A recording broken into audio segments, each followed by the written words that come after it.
Most of the diseases that we are looking at today are inflammatory diseases.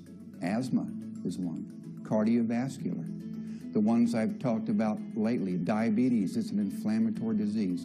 And now we know that Alzheimer's is a response. It's an inflammatory response.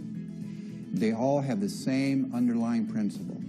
What happens is you have an attack on the cell. Your body thinks it's being attacked.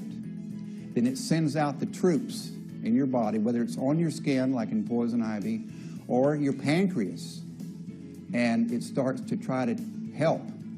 Unfortunately, if it keeps up, if the cells continually are attacked, and you have continual inflammation, that's when your cells break down. It's going on in your brain, too. It's going on in your brain. Inflammation is not something that's just on your skin. It's inside your walls of your arteries and veins. It's happened in your brain. Your brain is constantly under bombardment of a poison, refined sugar. You just don't know it. Everyone is under a long-term, subtle inflammation, and they don't even realize it. They take something like Emulin, it gets rid of that inflammation. All of a sudden, you're alert. You can sleep better. You're relaxed when you do wake up. It's because this is where you should have been, and you just didn't know it. Cholesterol is a Band-Aid to try to cover up the wounds that you have caused by having inflamed inside of your arteries.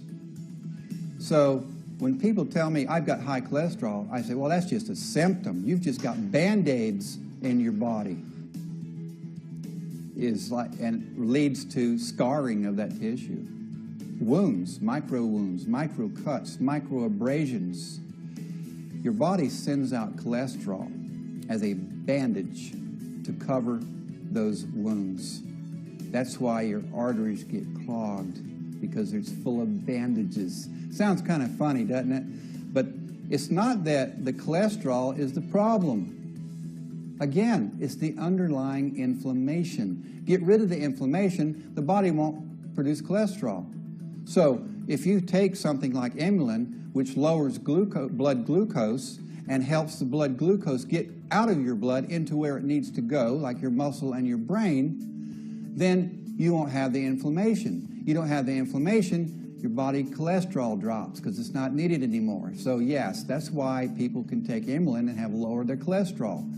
It doesn't attack cholesterol directly. It gets rid of the underlying inflammation.